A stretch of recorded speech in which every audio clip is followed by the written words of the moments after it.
Hello and welcome to the latest episode of the Sandlot Report, presented by the Majors TV. I'm your host, Dorf, joined each and every week by Majors Sports Network contributor Sean Bell.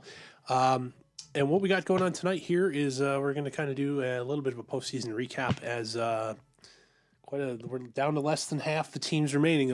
Out of the 10 we started these MLB playoffs with, less than half are still standing. So we're just going to do an in memorial, kind of what was the Achilles heel of these baseball teams so far that haven't advanced in the postseason.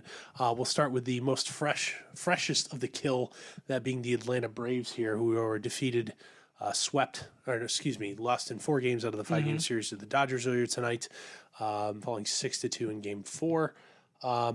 Sean, what was the Achilles heel for the Braves? Why were they not able to make it past the Dodgers here in the divisional round? They're too young. They're up and coming. Obviously, they have a lot of rookies that played this year. You know, they had no experience, and I think that hurt them a lot going against the Dodgers, who have a ton of experience. And when you actually played against Clayton Kershaw, who pitched his best That's the best he's played all year, pitched all year. In his career in the playoffs, pretty much. That was probably one of his best games he's ever pitched. So, yeah, I'm like, in the shutdown these rookies had no chance, really, to be honest. Well, at the same time, the veteran players that the Braves do have, outside of Freddie Freeman, I don't think any of them played well either. I mean, Nick Markakis didn't have a good series. Well, the thing is, you look at Nick Markakis, he doesn't even really have much, Well, they didn't score in the first 2 games either, so... Yeah. But at the same, Nick Markakis didn't play well. I mean, Dansby Swanson was hurt, didn't play in the series. Right. With that in mind, and plus young pitching, young hitting. Yep. Too much for the veteran Dodgers team. So next team on the list, I know these are kind of your favorites here. This is going to hurt. Colorado Rockies were swept by the Milwaukee Brewers in the divisional round after getting a wild card game win, defeating the Chicago Cubs. I got a little tear coming down. You got to turn the head around so people can see your face. No, yeah, that was... it's okay, buddy. It hurt. I was super excited because how well they played throughout the entire season, and coming in and, God, the Brewers just made them look awful. Did they use up all their bullets in the wild card game to defeat the Cubs? Yeah, I don't know. They couldn't hit, they couldn't pitch, and the Brewers just looked like, the Brewers looked phenomenal.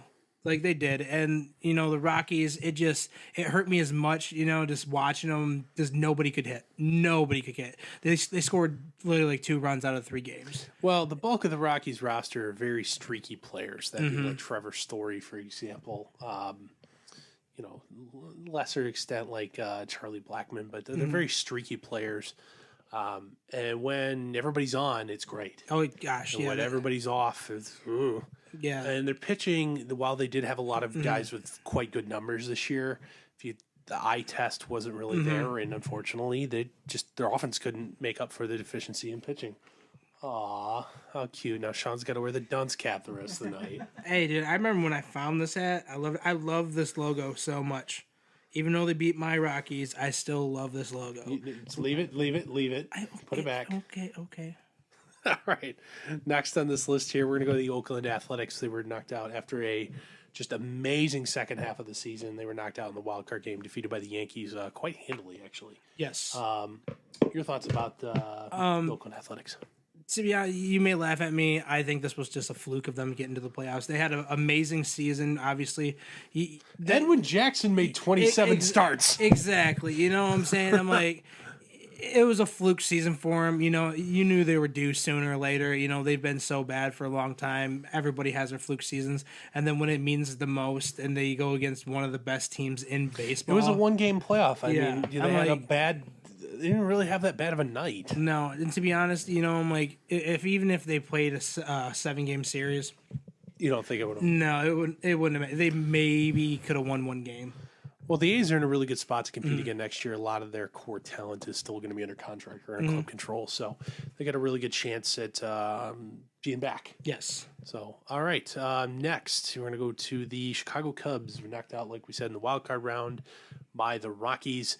To me, this Cubs team just kind of looked like I don't want to say uninspired, but it's like they weren't going all out the same way the Rockies were, who hadn't been there before. It's because we got most of us have a ring already. Right. Yeah, the Cubs, the entire season they were battling injuries like crazy. Like you look at the beginning of the year, Rizzo was out, and then it went Jason Hayward was out, and then Chris Bryan went out, and then it was just like over and I'm over. still not sure Chris Bryan is healthy right now. Right, and then Schwarber went out. You know, like they had so many people battling injuries throughout the entire season, and then coming down to it. Bullpen was Yeah, it's like they just you see the chemistry wasn't there. Like you just said, you know, they didn't have that momentum and that like that they're ready to play. Just you could just tell they weren't even totally healthy. You know, that was a struggle for them. And plus, when it's it's one game and go home, Right. You know, it just wasn't enough. Right. All right, next, victims earlier today, the Cleveland Indians, they got handily handled by the Houston Astros, swept in that 5-game series, 3-0. It was pitching ultimately that did Cleveland in this series. The run prevention was not good. Yeah.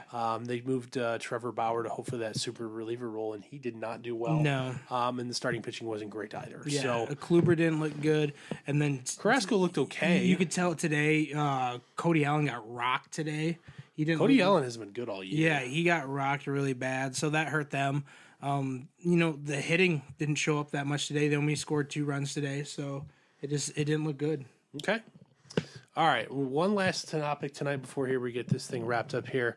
What do you make of the Brewers' postseason run so far? I mean, they rallied and defeated the Cubs in the wild card game, and then just hand waved aside your Colorado Rockies so far.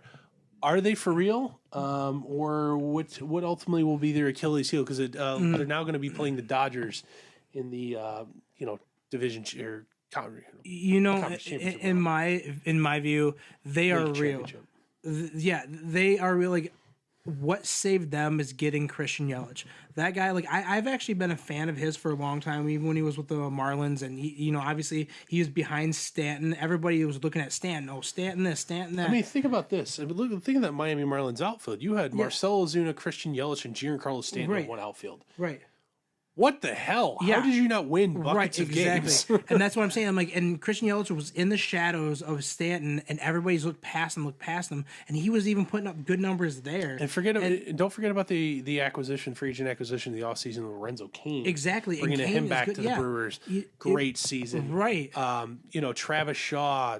Wow. I mean, the dude wasn't a good first baseman, then he played at third base. Now all of a sudden he's second base and not doing horribly. Right. So, I think the team is there. They have so much hitting, so much chemistry going on right now. To be honest, they are my World Series pick. I really do. And I'm like, think they got a shot. Oh, I definitely think they have a shot. You know, if they can get past the pitching of the Dodgers, that's what's the only thing that, like, in the hitting, both teams will now have enough rest so that the National League doesn't get too far ahead of the American League with the Yankees and Red Sox currently playing Game 3 as we record this, tied at 1 in that series. That both teams should be able to have the top of their rotation ready to go at the beginning of the series on regular rest. With that in mind, you're not going to have any odd matchups. Do you think they have enough to beat the Dodgers? Yes, I do. I believe they do. So, all right, right now, as we sit here today, 8th of October, middle of game 3 of the one of the AL series in the NL is already wrapped up here. Sean Bell, who is your World Series champion? Brewers. Milwaukee Brewers. I am picking them. I do believe they are going to be a shocker, upset. The way how hot they are right now, they're unstoppable, to be honest. And I hate to say it, no one's beating the defending champs. I have the Houston Astros repeating as World Series champions. So that is going to wrap up this episode of the Sandlot Report, presented by Majors TV. We'll definitely have at least one more episode here before the end of the season, but if not, we will catch you guys next week. All right, we'll have a show next week. So for Sean, I'm Dorf. We'll see you guys next time.